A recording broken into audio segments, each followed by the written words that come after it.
Today I wanted to talk about the use of no floral foam. The first interaction I had with it was at a Sabine Darrell day. She had a workshop for florists, and just to talk about the use of Oasis. And if you don't know what Oasis is, it's that green stuff you poke flowers into, essentially.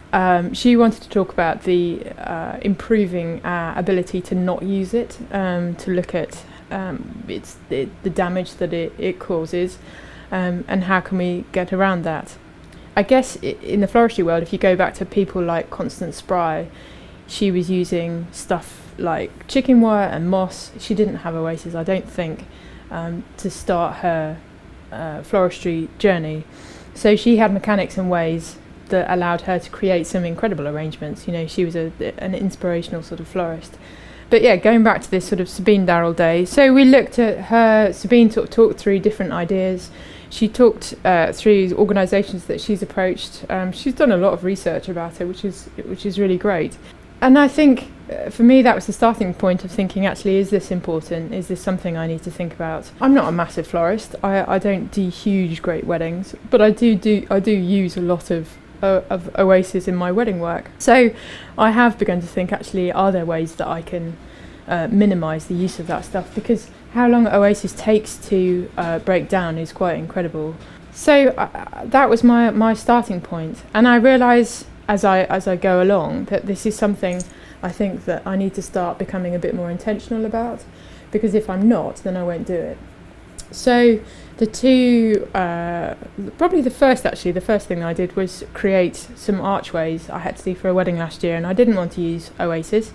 So I asked my chapel designer forum people, you know, are there ways of doing this without? And lo and behold, they introduced me to these wonderful tubes. So I've talked about these in workshops before. They're grave tubes, essentially, but they're a water source, so they can be attached into arrangements. I've seen people like Simon Lysett uses these in big, huge urns that he does. So he's been using them for forever and a day. But for me, they were kind of a new discovery. So in those archways, I've now got to a point where I don't have to use Oasis, which is great. But that's being intentional, that's practicing as well. That's practicing those archways to make them so that I'm comfortable with the design, I know how it works, and it works for what I need it to do. The next one I moved on to was doing milk churns. You know, how can you get away with not using Oasis in a milk churn? Because essentially the way that I do it is a plate that sits on top of the milk churn, and it's got probably 3-4 lumps of Oasis that I put everything into, and that is not the greatest of things, really. So I had to practice, you know, how do I do this and get the same sort of effect. So I did that, and I've now got to a point where I can teach workshops on how to do that, which has been fantastic, but it has been that practice element for me. The next point would be, is how do you then, once you decide to do something like not use floral foam, how do you then communicate that to your customers as a business owner? Is that something that you want to make the important part of your business? And I know that there's a number of florists that are quite fanatical about it. They don't want to use Oasis and they want to advertise that fact. Me, I'm less bothered. You know, for me, I think personally, it's something I want to get rid of. And it's interesting because I did some research last year with some of my brides who'd booked me already. And it was, I wanted to find out about the use of my garden flowers, the stuff that I grow. Did that impact them?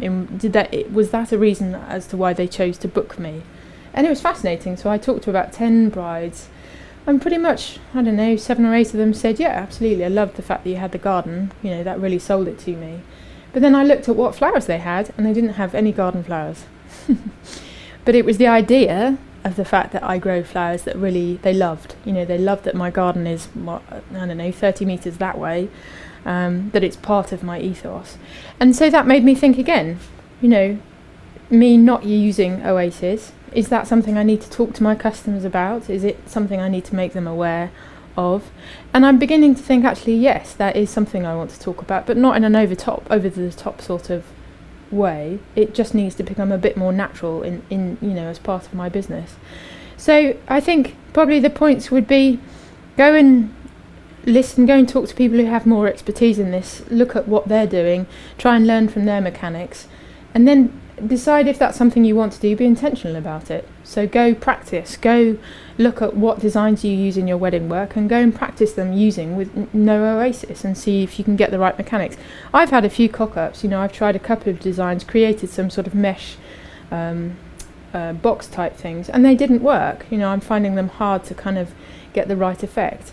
So yeah, practice about it, and then decide if it is for you. Start talking about it to your customers. Start showing them that this is something that's important to you, and it will be interesting to see how they take that how they take that on board. But I think for me, it's something I'm going to work on, something that I'm keen for it to become part of my business, and also keen that it becomes part of the Young Blooms, the online flower school. So we're doing more tutorials around it, looking at different mechanics, different ways of doing stuff. So if you are interested, then do get involved, subscribe to the flower school, and see where you can learn from me. So if you've enjoyed this, subscribe, and hopefully we'll see you soon.